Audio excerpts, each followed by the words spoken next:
Welcome everyone to our professional guest webinar. We are joined by Josh Wayne. Samantha Feynman is going to be facilitating. We're going to be doing today in an interview format. Josh actually just authored a book. Samantha will go a little bit more into detail in introducing him, but it's about technology, as many of you saw in the we'll be sending out a link if you want to access the book via Amazon Kindle. It's only 99 cents for a period of time, so it could be a great resource if you wanted to read. Beautiful Memorial Day weekend that you can get through the book. I'll send that out in the chat box.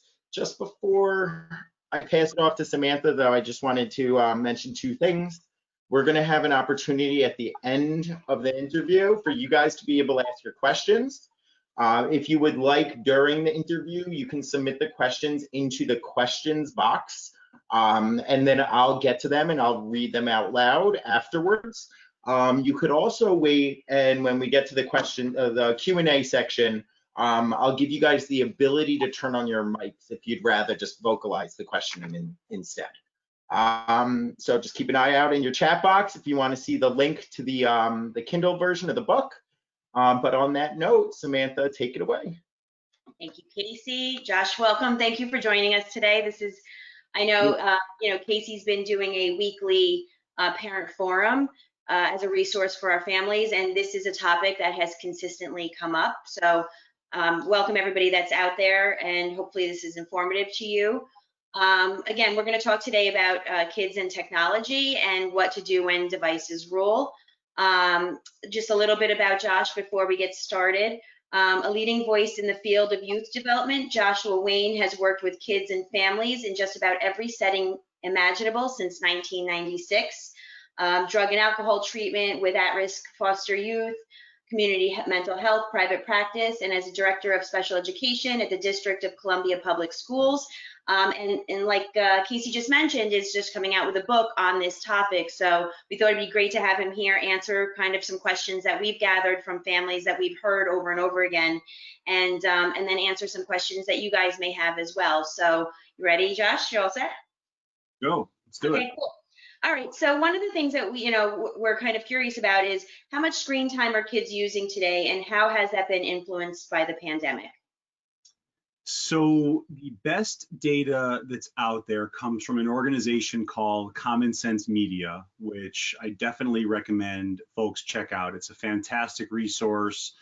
They do tons of research. They've got whole databases of the best TV shows for your 3-year-old, for your 4-year-old, for your 9-year-old, your 15-year-old. They rate things. They talk about what's appropriate, what's inappropriate. So it's a tremendous resource for parents regarding all things tech, Common Sense Media. And they've done a lot of research, as I said. So with their research, I think the last one they did was in maybe 2019, the last major study. It's recent regardless. And basically what they said is that by the time they're teens, so they start younger with a lot of their guidance, but the research around teenagers, so let's say 15, 16-year-olds, the average teenager in America is spending about 7.5 hours a day in front of a screen for non-schoolwork related activities, right? So that's Snapchat, Netflix, Xbox, YouTube, watching other people play Xbox on YouTube, which is a phenomenon I still don't understand for the life of me, but it's just kind of a thing, I guess. But they'll spend hours just, watching that stuff. I mean, so many teens, almost virtually live on YouTube. Right. So those are the numbers that are out there, and anecdotally, I've had parents say to me when I'm giving talks, for example, and I throw those numbers out there, that they'd be relieved if their kid was only spending 7.5 hours a day in front of a screen, because it's 10, 11, 12, they're up to the wee hours of the morning in front of screens. So, I mean, that happens, that's real. And that again is not including time spent for school. So that becomes a whole other thing. Just by contrast for a moment, then I know we want to talk about the pandemic and we'll get into that. The general guidance that's out there, and it's changed a bit over the years. The American Academy of Pediatrics used to have a very clear set of guidance that said basically 2 hours a day when they're teenagers is ideal, you know, an hour when they're younger, up to 2 hours a day max when they're teens. They kind of walked it back a little bit because I think maybe they realized that was unrealistic in a lot of scenarios. So they sort of reframed it so that it doesn't interfere with other major activities in life and family time and so forth. So they kind of walked it back. I've seen other guidance. The Mayo Clinic's got guidance. The WHO's got guidance. I still think, frankly, personally, that 2 hours a day is probably around the right amount. But I think we also be flexible about that in general. And I can talk a bit what some of the caveats might be, but particularly now during the pandemic. So I would say in an ideal case scenario, try to keep your kids to around 2 hours a day. The challenge with that, even before the pandemic, the challenge with that is that for so many teenagers in particular, their entire social life is happening on this device. You know, like this is their lifeline to their friends, you know, even when they're in school, but like when they're not in school, that is where it's all happening on social media, on Snapchat or whatever it is, whatever their TikTok or wherever they're interacting with people, that's where it's happening. So, and that's happening at exactly the time in their life that developmentally they should be out there creating those friendships and more mature relationships. So if you've got a kid who's been a teenager who's been on their phone because that's just how they're interacting, that's where all their friends are on WhatsApp or whatever, Instagram, and that's how they're communicating, and then all of a sudden you say, hey, instead of 6 hours a day or 8 hours a day you're on the thing, it's only going to be 2. You don't necessarily want your kid feeling socially and emotionally isolated at exactly the time when they need to be having learning to develop more mature friendships. So, you know, we'll talk about sort of where you definitely should be drawing some guidelines, but the point is that we have to be flexible. At the end of the day, we have to, as parents, we have to ask ourselves, what is the right amount for my child?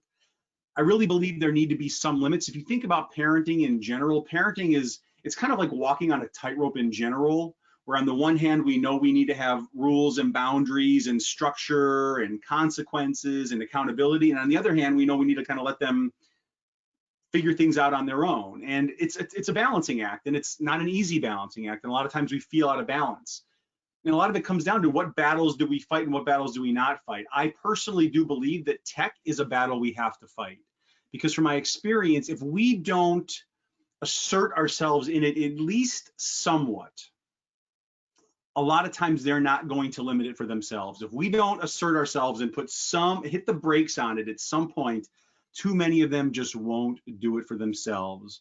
You know, tech's kind of like sugar in that regard. Once they get a taste, it's all they want. So it is imperative that we step in and take a leadership role around tech and rules in our home. Mm-hmm. So let's talk about the pandemic, because it ties in a little bit to even, I think, what you do in general times. Listen, where this is unprecedented, this is a weird time. This is, you know, if you're trying to work from home, if you're blessed to have a job and you're working from home and you've got to be on Zoom meetings for 4 hours a day or 5 hours a day, and your kid, you know, if you're lucky, you know, a couple hours of their days being eaten up by school time, and maybe you're doing some family activities and you're getting out and, you know, throwing the ball around or going for a bike ride, or, you know, depending on where you live, you're doing something together. They're still going to be sitting there with hours in the day left that's just not accounted for with school or family time. And I honestly think that in these odd, unusual circumstances, we need to relax about device use a little bit. I don't think we completely let it go off the rails, but I do think that it is appropriate and in many ways necessary to relax. Just to step back for a second, like let's just think for a second about what really matters right now. What matters right now is health. Physical health and mental health. Like that is the priorities. We have to keep our kids mentally and physically healthy to get through this whole thing in one piece. And if being on their phone a couple extra hours a day so they can communicate with their friends, or, you know, watch some Netflix, or just chill and just relax, and because they have to stay in the house because they can't be out hanging out with their friends, I just think it's a reasonable allowance to make, and we shouldn't freak out about it.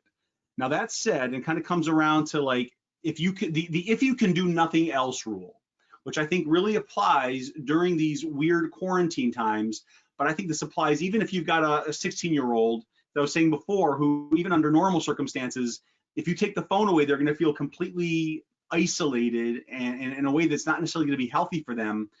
I still come back to this one rule that if you can do nothing else, and again, it applies during the pandemic, and it's this: it's make sure that devices go to bed at night too. Meaning have a hard time at night, and you figure out for your family what's right. Is it 9 o'clock, 10 o'clock, 11 o'clock, 12 o'clock? I don't know. It's going to be what's appropriate for your family and how you're doing things. But at some point, there needs to be a time you shut things down, and that's it for everybody, because kids need to go to bed. And they particularly need to go to bed right now. It's important for their immune system. It's important for their physical and mental regulation. They need to have a circadian rhythm that's intact, and they need to go to bed. So you can decide on what the right time is, but that if you can do nothing else, I say the one thing that I would really draw the line in the sand on, where I think you really have to assert yourself, is that there's a time when you shut it all down. It is not, because a lot of kids, if we don't intervene, they will become nocturnal animals right now. Sure. And it's just not important. Yeah, so you kind of went into my second question, which was, what do you think is the right amount in light of the increased need for online learning and recreational use? But it sounds like what you're saying is like, just be flexible, right? Like right now we have to be flexible, and and take in the context of what is going on in the world, and also that it has to be individualized. What's right for my child versus what's right for somebody else's child.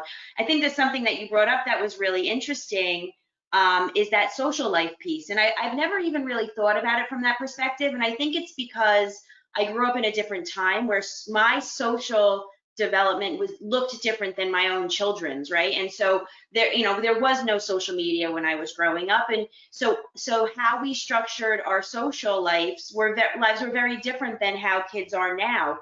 So that's an interesting perspective to kind of take it from, is that many times because of the technology, they're relying on that social piece. But I like that idea of a hard stop, because sometimes that I mean, I'm guilty as a parent myself, where I'll just, say, okay, go to bed. You can, watch videos while you're laying down to fall asleep, but that could go on for an hour, 2 hours, 3 hours, and sleep is not happening. So, you have my kind of, my brain going about how can I create that hard stop before bedtime, so that once bedtime comes, it's not a negotiable, like the electronics are already gone. So now you're going to bed, and you can, get a good night's rest. I found works best. Let me just color in a couple other little things that I think could be helpful to people right now. Sure. Just to build on what you said, the other piece to that I really recommend parents do, and I know it's tough, is the devices should also be stored outside their bedroom at night.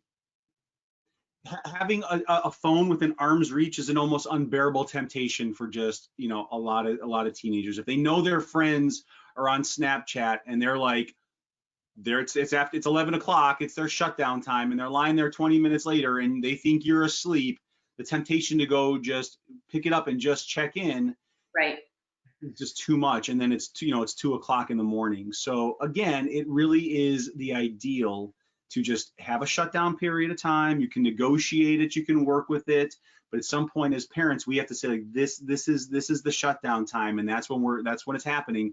And then go gather up the devices.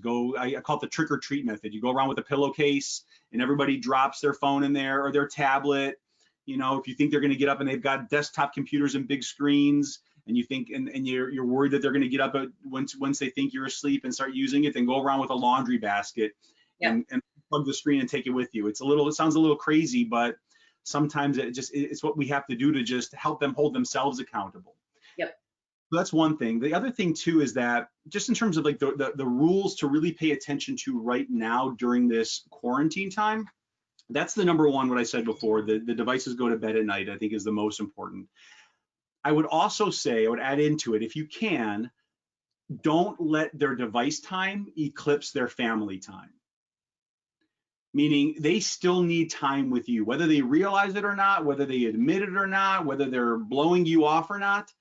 They still need that time with you. They need that connection with you, especially if they're isolated from their friends right now and they're not seeing their friends. This is a time to be connected. This is important for their mental health. This is important for their physical health. they need to be connected to us as their parents and spending time together. So it doesn't mean that we have to spend 6 hours a day playing board games together, but there should be some family time, whether it's family meals, whether it's board games, whether it's, you know, geeking out on some Netflix together. That's fine too. You know, technically it's screen time, but I'll take that any day over more Fortnite. So I would really prioritize family time, that they can have the device time as long as it's not just completely erasing whatever family time you have together. And the last piece that I would add to it is they should also be getting outside. Really work with them to be outside. You know, this is a thing you can do with them together. You can go for walks, you can go for bike rides, you can throw the ball around, you can kick the ball around. Whatever your thing is, kids need to be physically active. Kids need to be getting sunlight. They need to be in fresh air. They need to be moving around and ideally sweating. I get that they can't, their sports are on hold right now and practices and going out, hanging out with their friends, but nevertheless, it doesn't take away the fact that kids need to be physically active. So I would be pushing them into physical activity. It's something you can do together. Once you kind of check those 3 boxes, family time, physical activity, making sure you got a hard stop time, then I think it's reasonable to kind of take a deep breath and relax and realize that if they're on their phone an extra couple hours a day, it's not gonna cripple them in terms of their social, academic, whatever development over the next years. It's really okay. So hard stop, storing devices outside room, and getting outside family time, getting some fresh air, exercise, and family time. This is great. This is all really helpful. I have my list of things to do after this webinar. Really helpful. If you're checking those boxes, then take a deep breath on some of the other stuff and let go a little bit. So this question kind of goes along with that. I think that it all sounds wonderful, right? And now I have to present it to my child, right? So here I come with some new rules. How do you recommend that parents set those boundaries, taking into account that, now we have the online learning, they want to use it recreationally, we want them to get outside more, we're going to give them a hard stop. How do you recommend, what's your best advice for just setting those boundaries? There's a couple things. I think one is that in the book, so in my book, and I know you will talk a bit about it, forgive I saw it just came out this week, so I saw the proof copy. Nice. But the first half of the book basically walks you through how to set up a family tech agreement, which is basically just a framework to think around what are the right rules for our home, what are the consequences for breaking those rules, and then how do I communicate it to my kids? But the common thread is just a very, very simple family tech agreement. And actually, if you get the book, if you're interested, or even if you go to my website, you can get the link to the template. I have a template that I provide, that I've created, that parents can basically customize. I think that's the first thing, is just think, you always want to plan for these things in advance. It's hard to just say this on the fly. You want to say, hey, look, starting next week, we're going to shift our rules a little bit around how we're doing some of these things around tech in our home, so you can build up to it. So you can kind of plan a little bit and give them a little bit of a chance to prepare. But I think the first thing is really thinking this stuff through around what are the right rules, and then how do you communicate it with your kids around what time devices are going to be shut down and what the rituals are going to be around that. Like, what's going to happen at 11 o'clock when it's time to shut things down. Just getting very clear on those things is important. I think there's another piece to it though, which is, and it's depending on, for some families this is easy and for some it's difficult.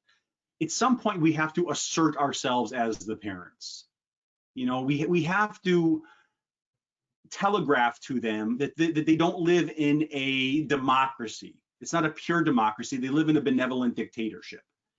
And that is, the parents, it is our job, it is not just our right, but it's our responsibility to set limits for them. And we have to communicate that to them, that they don't have to like it, that we're not gonna just strong arm them all the time, but they're gonna have to work with us to have limits around this. Like there's no way to get around that sort of core obligation we have as parents to set certain limits and calmly but assertively communicate that to them. So that's another piece that and I provide some tools in the book around how you just have some of those conversations. Like one of the core things about the book is actually like mini scripts Like, here's how you communicate about this thing around setting limits. And it's okay if they don't like it. And it may take them a little time to get used to it. And you may have to be the bad guy. You may have to be the bad guy, the designated bad guy with their friends when they're the one who's not on Snapchat after midnight, for example. But those are some of the things that I think we have to do. And then, you know, if that alone doesn't do it, then you can get into some more strong arm tactics where you've got parental control apps and you literally shut things down, where you shut down the Wi-Fi at a certain point, where you take away devices at a certain point if you have to communicate that. I think for some families, it's going to have to go there. You know, I mean, unfortunately, and I even talk about like the worst case scenarios in the book, which is, what if, like, I've gotten a number of calls from families in the last, you know, years where their kid is basically refuses to put the device away and actually ends up running the house through threat and intimidation. Anytime parents try to take the device away, they'll kick a hole in the wall, they'll throw things, they'll threaten violence. Sometimes by the time their teens are bigger than mom and dad. So, I mean, hopefully it doesn't get to that point, but we need to be asserting ourselves and really taking that strong parental role before it gets to that point. And especially if it gets to that point, we have to really reclaim that authority role in the house, because it's not for kids. If it's not good for you as a parent, if that's where you're at with your kids, and it's not good for your kids to be learning that they can get what they want in the world through threat and manipulation and intimidation. So there's even the final chapter of the book is, if you're in that situation, how do you deal with it? But we basically just have to really fill out our parenting shoes, and it's not always easy. And sometimes it's going to be one step up and two steps back, but that is the core thing that we just have to do in these kind of scenarios when it comes to tech. That's great. Yeah. So just speaking of your book, let's just spend a couple more minutes speaking about your book, because it sounds like it'd be a good resource for some parents. So just tell us a little bit more about the book. It just came out, Simple Parenting Guide to Technology. So what are some of the highlights that you'd like parents to know are included in the book? Just the premise of the book is truly a simple parenting guide. I had a kind of a funny experience like a year and a half ago, where I was looking at my bookshelf and there was half a dozen parenting books there that I had bought, but I had never opened. And out of curiosity, I looked at them, and the average page length was like 232 pages of the books. And I realized that just the main reason I ordered them, you know, obviously I have a professional stake in being up to date on latest ideas, but also as a parent myself, just looking for new tools and ideas to also bump up against my own. But I hadn't opened any of these books just because of the length. And I felt, you know, they're all good books, and I've since skimmed through them, but you know, so many of those books, there's so much theory and research that I have to cut through to get to the, I don't know, 20% of just like specific, clear, takeaway, actionable, practical stuff. So it kind of gave me this idea to write a book, and what will hopefully become a book series of simple parenting guides, where I basically cut out all the 80% of the theory and the research. If you buy this book, you're already sort of, you know, I'm preaching to the choir that you want to get that you believe you need to get your kids' device use under control. You're not looking for somebody to make the academic case for why you would do that. So that was my starting point, is that if you're buying this, it's because you know you want to get your kids' device use under control. So the first half of the book is, how do you set proper limits? It's literally a step-by-step walk through this family tech agreement process. What are the questions you need to ask yourself? How do you think this through? How do you start to put it down in writing? How do you communicate with your spouse about it so that you guys are on the same page? And then how do you present it to your kids, right? Like that's the first half of the book. It's just a very simple step-by-step process, but how do you think about it? How do you communicate it out? The second half of the book is basically troubleshooting difficult scenarios you're going to come across. So what do you do if your kid's looking at porn?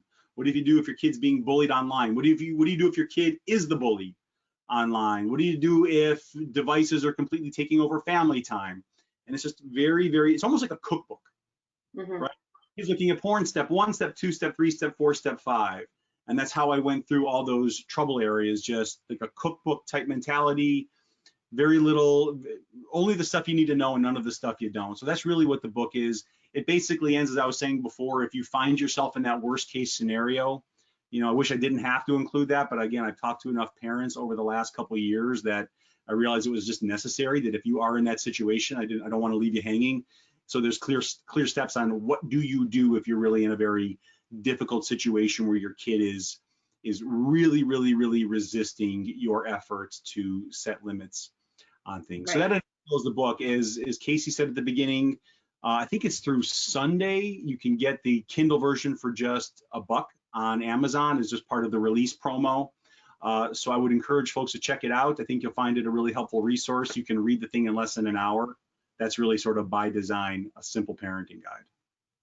That's great. Thank you. This is great. So I have one more question. This is all really fantastic information, and I do want to open it up to our audience to be able to ask more specific questions. But with everything that you kind of outlined, and it's all been incredibly helpful, what one piece of advice or encouragement would you give parents right now around this topic? It's a reiteration of what I said before, which is to right now relax about it. Let's just step back a little bit and take a 10,000-foot view around what really matters right now. I was talking before about psychological health, physical health. Interestingly, in around 2011, 2012, if you look at the data around this stuff, and there's other books that have been written about this, the adolescent in the United States, the adolescent anxiety and depression rate started really significantly creeping up. It starts around 2011, 2012. What's interesting is that at exactly that moment in time, the number of Americans in possession of a smartphone crossed 50%. So at exactly the time when 50% of American adults had a smartphone, adolescent anxiety and depression rates started really creeping up. So much so that by 2014, suicide became the second leading cause of death amongst adolescents in the United States, second only to accidents. I say that because we have to take that into consideration right now, that what matters most is getting them through this weird time when they're isolated, when they're not in school, when their routines are off, when their physical activity is likely going to be reduced, when they're home and they're getting more screen time. Just what matters most is physical health and psychological health, and we just have to get them through this. And so that really, to me, is what matters the most. So spend time with them, keep your connection with them strong, make sure they're getting rest at night, be physically active as much as you can, and beyond that, relax, take a step back. Even with school stuff, and I know we were talking about all the time they have to spend on online learning. Look, here's the reality. Do the best you can with that. Encourage them to be on school, support them, be there with them if they need some help. But if they're struggling in that area, if things are falling off a little bit, especially in this distance learning time, it's okay. It's not the end of the world. Take a deep breath. They're not going to wind up living in a van down by the river someday. Like, they're going to be okay. This is a weird time. Stay connected with them. Do stuff with them. The school stuff is going to sort itself out. We just need to get them through this in one piece. And if they're having trouble, if there's regression in school, they'll make up for it later. Like, that is, in my opinion, not the main battle to be fighting right now. The main battle to fight is just, these basics. Go to bed at night, be somewhat active, hang out together. Beyond that, relax. Get the schoolwork done that you can get done. Other than that, then relax. That's great. Thank you. That's wonderful. Thank you so much. So Casey, let's open it up to some questions from the audience. Yep. So first, I think you hit a little bit of a nerve when you brought up the pornography piece. And so I just one of the questions that came in was kind of elaborating on that a bit, because no longer is it like the Playboy magazine underneath the bed that no one can find. It's and like you have to figure out a way to get a copy of it in the store, and it's limited. This really is that kind of unleashing the floodgates of being able to open that. I also just wanted to start with this question to show every other audience member nothing is off limits to ask for Josh in this setting. So just if you could elaborate a little bit more on that. It's awkward, it's uncomfortable, no one wants to have that conversation, but it's a reality. So what are some of your thoughts on that? Yeah, I mean, I think you hit the nail on the head. I think the first thing is that, well, here's the number one bit of guidance is don't freak out, right? like I'm not a fan of pornography. I'm not a fan of kids watching pornography. You know, there's a lot of there's a lot of research that shows it can be detrimental to them, and it can really distort their sense of what normal, healthy human adult relationships are like. If they, especially if they go down that rabbit hole and really get, you know, lost in pornography, like there's a lot of risk factors there, but the curiosity that leads them there is completely normal. It's completely natural. And as you said, Casey, you know, it used to be when, you know, when I was a kid, it was the Playboy magazine, you know, the Playboy magazine I found in my grandpa's basement, you know, that was, oh my God, and this naughty thing that we were looking at, and, you know, but also exciting in a way. It's like, it's just normal to have a curiosity about it, you know, and now the reality is that it is available 24/7 on their phone. Here's also, before I get into just some of the bit of the conversation, I think that here's the hard thing that we have to accept as parents is that no matter how hard you try, if they are determined, they are going to find a way to look at pornography. You can get every parent control app in the known universe, right? Like you can shut it down. They'll have a friend whose parents are a little less on the ball than you are, and they'll watch it with him, or they'll find a way offline. They'll get the magazines, or they'll get a thumb drive with BitTorrents on it or something. Like they'll find a way if they're truly determined, right? There's just if they're really that determined, there's not much you can do. So I just say, don't freak out about it. Take a deep breath, and then we have to have a conversation around it. It's in some ways the freaking out in punishing them or threatening them if they do it again, they're going to lose their phone for the next 9 years. It's almost the easy way out because we think, well, we've said what we have to say and we hope it'll sink in. But from my experience, if we freak out too much, one of two things happens. Either the taboo that we create around it makes them more curious. Like, I don't know about you, but when I was a kid, like if my parents were freaking out about something, like a certain antenna went up in my head of like, ooh, like, look how the adults are reacting. There must be something really interesting going on there that I should explore a bit more. So the taboo inadvertently makes them more curious, or they'll tell you what they think you want to hear, and they'll get better at hiding it from you. And you basically just drive the behavior underground, which is not what you want to have happen here. So you have a conversation with them about it. What do you think about what you saw? Like, you can be honest, like, hey, listen, I don't like it. I realize I'm limited in my ability to truly keep it away from you. Here are my concerns, but what I really want to know is, what do you think about it? What do you think about what you saw? What do you think is actually the reality of the lives of the people that are in these videos? And you can do some research with them around it. Like there's one thing that I learned in researching this book is that the porn industry is deeply tied into human trafficking. And this is something that's really worth learning about with them and helping them understand some of these things that they wouldn't otherwise know about. There's a lot of stuff on YouTube, and actually in my book, I point to some resources online that you can go and follow up with your kids about. Like, watch these 3 or 4 videos with them just to learn about the industry so that they can, at least as they're getting older, make more educated decisions about whether or not this is something they really want to support and do and be a part of. So I just think it's a conversation to have. We have to be realistic. I think we should do things, if we see it's a pattern, do have parental control apps to try to keep it away from your family. Like, I think it's a reasonable thing to do. I also just think we can't kid ourselves to think that just because we do those things that that they'll never, have an opportunity to see it. So we just have to have an ongoing conversation and not freak out about it too much, and help them learn about it so they can make more mature decisions over time about whether or not this is something they really want to be a part of and support. Great. Awesome. And you mentioned something, and I think it's a great segue to this other audience question. So this topic of the right amount of screen time, and for the audience member whose question this was, I'm going to elaborate a little more because I think it's important. You can't control other people's kids. You can't control what other people are doing. So how do you not sound like a dictator parent when you're putting limits for your kid, but their friends have no limits?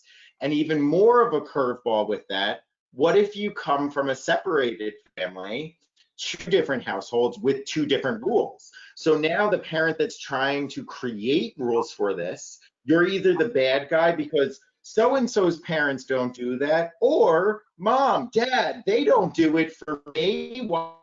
How do you navigate that? Yeah, it's a great question. Look, to your point, you can only control what you can control. You can only control what's happening in your home, and you have to do the job as a parent. You have to act your own conscience around what you believe is right and best and healthiest for your kids. You know, if your kids' friends truly have no limits, then, you know, and they're up till 2 o'clock in the morning and on their devices, they're kids' friends, and you think it should be shut down at 10, maybe you meet in the middle and you compromise and you give them till 11, 11:30 or 12 or something like that. Like, that's one strategy, so that you're allowing them some flexibility to feel some normalcy with their friends, but you're also not letting it go completely off the rails and letting them be on their devices until 3 o'clock in the morning. You know, that's one way, is maybe there's some room for compromise that you settle on as being reasonable. And I think that's reasonable. Again, we have to respond to what's happening in our family, not necessarily what's happening in somebody else's family, or what a book is suggesting, right? I mean, a book can give you a framework, but at the end of the day, you have to parent your children, right? So that's one thing. I think there's also room to be in touch with other kids' parents. If you've got a group of kids that are sort of run as a pack, I think it's totally reasonable that the parents circle their wagons a little bit and talk about what are the right rules for them as a group. Maybe during this time, everybody agrees that there's going to be a 12 o'clock shut off. Maybe some parents will be on board with that. Maybe some weren't. Maybe some will think it's a great idea and they just never could get there.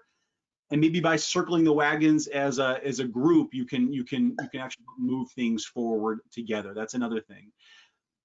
At the end of the day, though, you know, you may just have to be the bad guy. If you believe, as I do, that devices need to have limits, because it's just not good for kids to have unfettered access to all hours of the day. If you believe, as I do, then at some point you're just gonna have to be the bad guy. You're gonna have to say no. And remember that no is a complete sentence. And just at some point, it's like no is no. And you'd be as reasonable as you can, but at some point you may have to say no. Now, when it comes to like the example around co-parenting, if you're divorced, for example, and you know, dad is, you know, has no limits, or is a big gamer and just, you know, is setting a totally different example than you want to set, I think there's two things you can do. One is you can talk to him and see if you can, again, try to get on the same page in the best interest of your children to scale it back at least somewhat. Sometimes that's possible, that you can do that you're communicating at that level and you're co-parenting well, and you'll sort of agree to disagree, maybe in principle, but in practice, you'll find some common rules you can rally around. If you can't, then at the end of the day, all you can do is control what's in your home and say, hey, look, I understand that dad lets you stay up till, you know, 1 o'clock in the morning gaming or whatever it is. I can't control that. I don't agree with it. When you're in my home, it's going to be 11 o'clock, and that's what it is. And I'm sorry you don't like it. You don't have to like it, but these are the rules in my house. And just, it is what it is. At some point, you just may have to be the bad guy and be as flexible as you can, but you got to act your conscience and parent your child the way that you think is the right way to parent your child. And I just wanted to bring a little bit further. You've talked a little bit about teenagers, talking to them more like adults at first. And I wanted to just drive further, because I know a lot of audience members have children with learning differences. And that just throws a whole other curveball into it, where when you, as a learning difference, you compare yourself with someone that doesn't have the same struggles, and it's just, why this is unfair, like it's happening. Do you see that as being important to focus on that metacognitive piece of, you are different though? Not in a bad way, but you are different. Is that important to have? ADHD mind reacts, and should they be involved in that, or should you talk with them in a much more layman's approach with it? You know, it's a good question. I mean, listen, I do think if a child has learning differences or brain differences, my son is ADHD. Now, granted, he's 6, and so, you know, the way you have to manage a 6-year-old with ADHD is different than a 15-year-old. That all said, I mean, I think that at the end of the day, you still have to have rules that you communicate around and that you enforce, regardless of what their learning profile is, regardless of what their behavioral profile is. I think you have them at a level that they can understand. But at the end of the day, like in some ways, what I'm saying, like I know we're talking a lot about it in all these different scenarios, but at a certain time, what this really boils down to is yes or no. Meaning, yes, you can use your devices. Now, no, you can't use your devices. And so it's kind of simple, and we need to keep it simple. And every child, I don't really care what their learning profile is, they all understand no. They may not like no, they may push back more on no, they may have more oppositional tendencies around that. But at the end of the day, that's where it falls back on us as parents, that we have to say no and hold our ground and not get too dragged into all the constant debates and endless negotiating around this. Like, there's a room to negotiate to a certain point, but at a certain point, these are the rules, conversation's over. Right. And I think that leads in great to this next question. And I'm actually going to use myself and Samantha as an example here, not to point out a generational divide, but Samantha has often talked about when she was a teenager being on those long corded phones and going into the bedroom and being on the phone for hours. And how is technology different? How back then, parents, why are you on the phone so long? I'm going to hang up, I'm going to pick it up. And so how much of this is just normal teenage, it's a different generation, versus this actually is different. The technology is really different. And some parents, I think, remember back to, am I just turning into my parents? Am I just becoming them? Versus this actually calls for a different approach from previous experiences we went through. Yeah, I think it's both, in the sense that, like, when I was a teen, it was the same thing as Samantha. It was the corded phone and you know, in my room and all that. I mean, that hasn't changed, but what is that about? That is about kids wanting to separate more from their parents, be connected to their friends, and have more freedom, right? Like developmentally, that's what's going on, and developmentally, that's what's appropriate. Like, that's what you should be doing when you're an adolescent, is you should be separating from your family and finding more of your connection and your meaning in relationships from your friends. Doesn't mean parents are irrelevant and that those relationships don't matter. I would argue that they matter as much at that stage as ever, but it's just different. That said, the tools have changed, right? It's no longer a corded phone, it's this phone. You know, I mean, some kids, you take their phone away and then you find another phone that they had in their room that they got from a friend, an old iPhone that they got, and they're tapping into the neighbor's Wi-Fi to use it to be on social media. I mean, there's all these little workarounds and nooks and crannies of things, you know, that a lot of us haven't even thought about that they're pulling off. So, you know, again, like, the psychologically, what's happening, it's the same basic dynamic. It's just the tools are different. The way they're doing it's different, which means we have to be more savvy in how we're addressing it. You know, it is more work for us. You know, we didn't have social media. We didn't have Snapchat. That's a totally different ballgame. You know, but that said, it does require more work and a heavier lift from us as parents. There are lots of tools that are out there. You know, in the book I talk about, there's a section on parent control apps, and when are they appropriate and when are they not appropriate, or when are they appropriate and how do you use them? You know, like, there are a lot of tools that are out there to support us. And then I have links, you know, again, there's a resource section online to where do you find out what the best parenting apps are, for example. You know, if you have an iPhone, what if you have an Android? What if are there parenting control apps if they're on an Xbox? So you have to just figure out how to navigate all that. And it's not easy. It's not easy. It requires more work from us. It's not just the kids on the phone or the kids not on the phone. The kid could be on a phone you don't even know about, on the neighbor's Wi-Fi. How do you navigate that? And it requires more from us. And a lot of times kids are going to be a step or two ahead of us. And we have to do the best we can. And sometimes that's the best we can do. So just time for one more question. I'm going to give you two that are kind of related. You can answer one, you can answer both of them. And it's this idea of there is a difference between beneficial tech usage versus detrimental tech usage. So the example we used before, talking on a corded phone for hours, you're getting social connection. So chatting with your friends, you might be getting social connection on your phone versus just watching a YouTube video and not having any. So that idea of beneficial versus not beneficial tech, and then just a little bit further, and this is something that I hear from parents constantly, it seems like technology is becoming more of a necessity in society versus a privilege. And it's in this weird gray area of you get your phone taken away or your tablet taken away at 5 p.m. because school is done then. And so when you have gray areas with kids, it's hard to describe what that is. So I guess just commenting on that kind of dichotomy of technology of there's a part of it that adds to our development and it's necessary, but then there's a part where it is a privilege and it's actually detrimental. So how do you balance that as a parent? Because some parents don't even know what's beneficial or not through it. Yeah. Yeah, which is where it comes down to we have to spend some time educating ourselves and understanding a little bit around what they're doing more. It's not just being the cop all the time around, hey, it's 8:45, time to turn it off. It's also sitting down with them and learning about what they're into and learning about what they're doing. I think that's a really important piece of it. I mean, obviously we have to set limits, but a lot of this is you're gonna get a lot more traction if you also can partner with them on a lot of this stuff and get in their world a little bit more. In terms of what's good and what's not good, listen, it's kind of like nutrition in a way. It's like we know that cookies and Oreos and eating a lot of candy and Skittles are not good, but we're gonna do it to some extent. You just don't want it to be all that you eat or all that our kids eat. So it's kind of like that. It's like in terms of a spectrum.